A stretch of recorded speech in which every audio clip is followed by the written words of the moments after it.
Congrats on your new film, House of Darkness. Thank you very much. How would you describe it to our audience? A sort of gothic fairy tale, I guess. Yeah, I think what was that? Say gothic fairy tale is not a bad call. A modern gothic fairy tale. You want to get the modern word in, so they don't think there's armor clinking and that sort of thing. But it's it's got certainly its roots in that kind of folklore fairy tale kind of world, definitely. One of the opening images is like a big metal gate. And for a moment there, I thought, is this a period piece? And then you see a car. Was that on purpose? Were you trying to trick me for a moment there? If only for a moment. Now, well, it came with the property, and it certainly fit the house. And we wanted that kind of throwback feel for the audience and for the main character to get that sensation of this feels not otherworldly, but other than my own world. It's like this place has got a gate, it's got a huge stone house.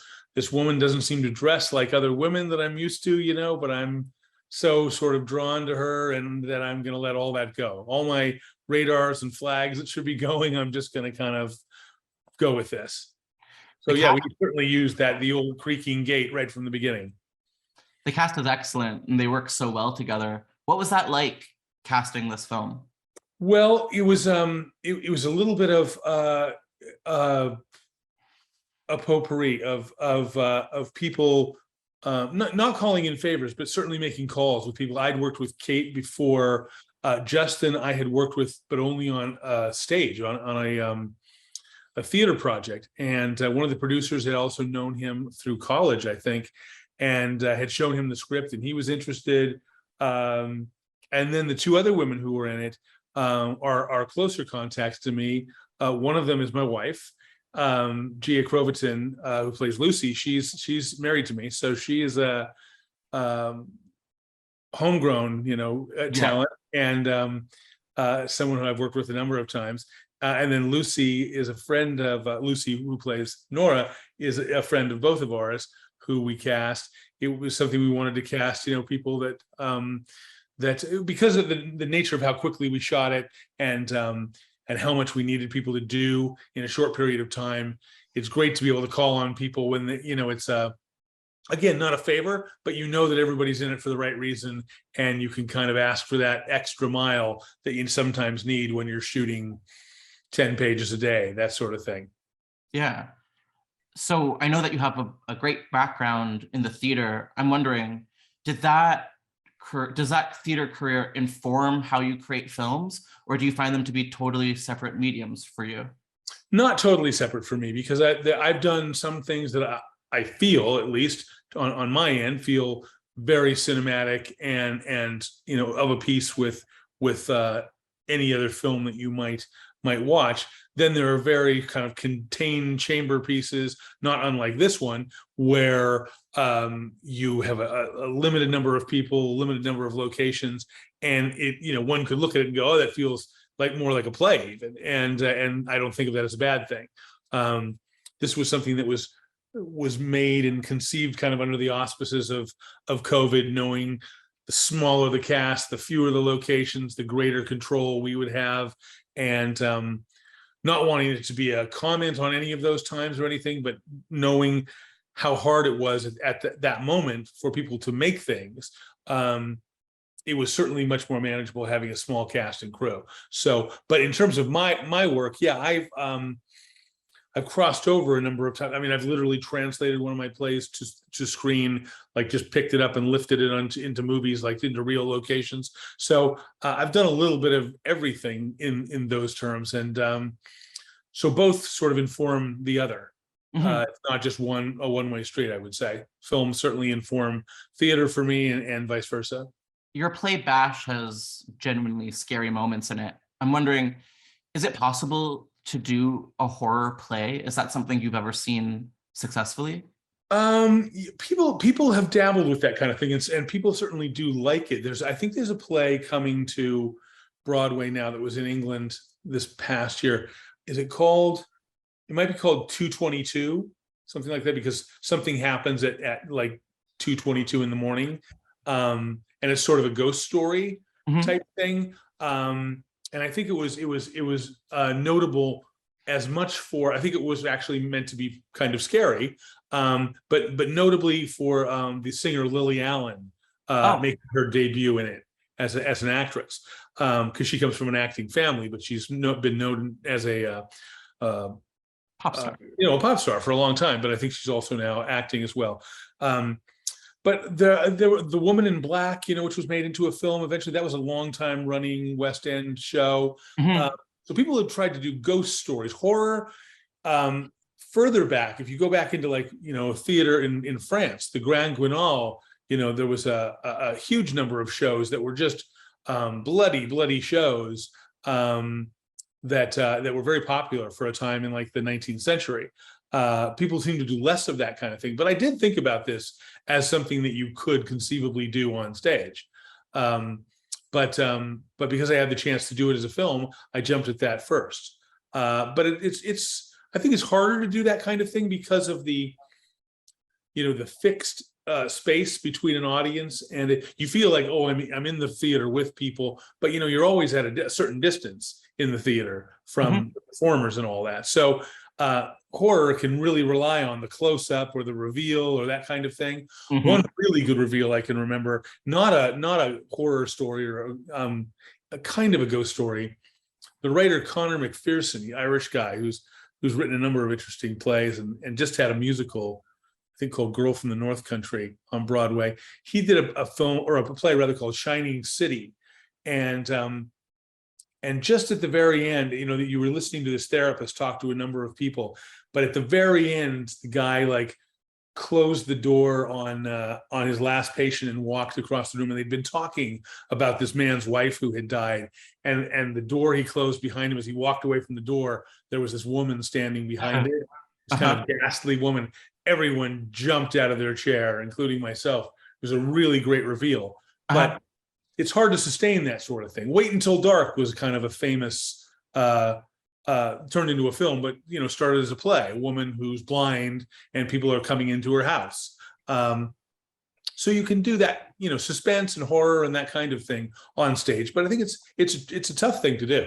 It's kind of hard to get the bathroom cabinet jump scare. Yeah, absolutely. The jump scare, you can pull off a couple, but when you're sitting way up in the balcony, it's not quite as scary as when you're in a film and the screen is towering over you. What's your relationship with the horror genre? Have you been a fan your whole life, or is it something you found yourself? Yeah, grew up with it. My mom was a fan, of all people. My mom was a complete scaredy cat, and but kind of secretly loved to be scared. And so she would watch stuff on TV or take me to things, and I grew up sort of loving that world, and came of age at a time where there was a lot of drive-in movies that would give you double or triple bills of the everything from Mark of the Devil to all kinds of films. But I remember Mark of the Devil specifically as one that we went to, and didn't even know what we were going to. It just sounded like, oh, what a great title, let's go see it. And gruesome tongue pulling out kind of terrible effects. But I grew up with a respect and love of that kind of movie making, and still love to be scared. If someone can really make you frightened or create dread. Jump scares are one thing, but to really create an atmosphere that's frightening is a real trick. And I love to see if people can do that. So I'm still a fan. Was there ever one film that really traumatized you the most growing up? Oh, I would say The Exorcist, because I saw it too young, I think, for someone to really kind of be able to separate yourself from the movie. That really kind of confounded me and frightened me. On just a pure primal level, Jaws definitely absolutely ruined swimming from from my teenage years until now, really. I mean, effectively until now. In lakes, in swimming pools, where it makes absolutely no sense that there would be a shark. I still like the dark end of a swimming pool. I'm like, I don't like that so much. Spielberg completely ruined swimming for me. Can I tell you the film that traumatized me the most growing up? So that scene in Nurse Betty where all of a sudden someone gets scalped, I am telling you, ask anyone I know, to this day, I cannot handle scalpings on screen. It Oh my God. really disrupted my worldview. That's hilarious. That's you know, and I only wish that you'd been able to see the full version. Oh no. It was pretty ghastly. And we had to trim that down quite a bit. That, and when Chris Rock near the end of the film got shot in the face, there was an amazing effect of his face. You know, practical effects are so great. So much. It was fun to have that in House of Darkness, to be able to like not have CGI, but to have really good gooey effects. But in Nurse Betty, he got his face just sort of came off into the screen. It was an amazing shot, but one that we ultimately had to like take a lot of it out to get even an R rating.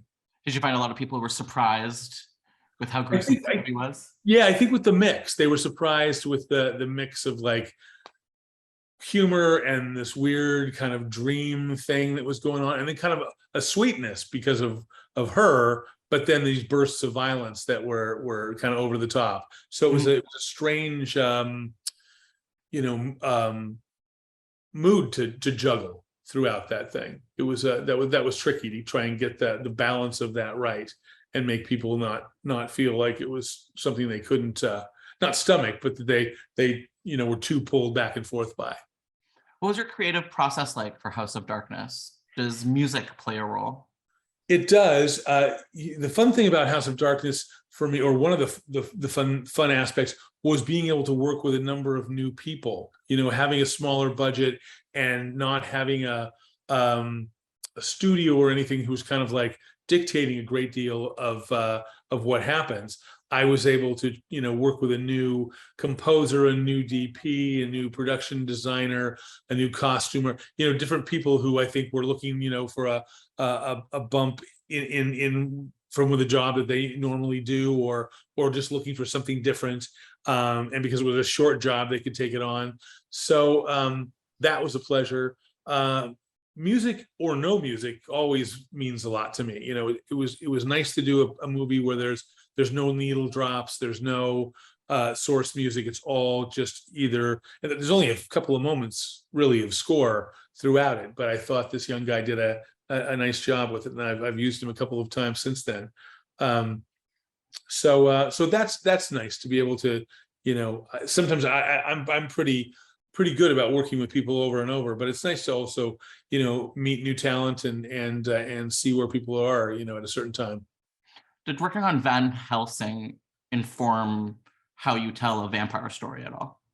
I think so, because that was the thing that drew me to that. I'd adapted Dracula for the stage years before I got involved with that, but the sort of kicker of that, or this idea of someone, that some person who could actually turn vampires back, was a clever idea. And so working on that, I think at the same time, having not run a TV show before, and the idea of trying to tell multiple stories about someone, or many characters, was a challenge for me, and that a good challenge.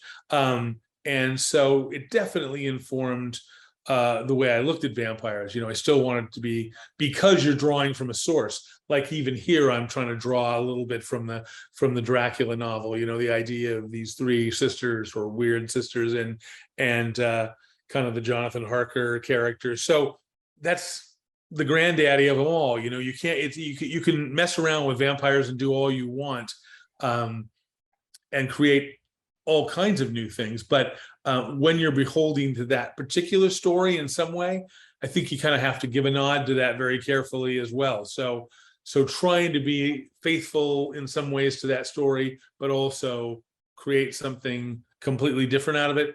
That's a finer line to walk. And I think that all the writers who were working on that respected that. All of them were kind of like, die hard, I love this Dracula myth, and we want to do somewhat right by it, and not just stamp on the grave.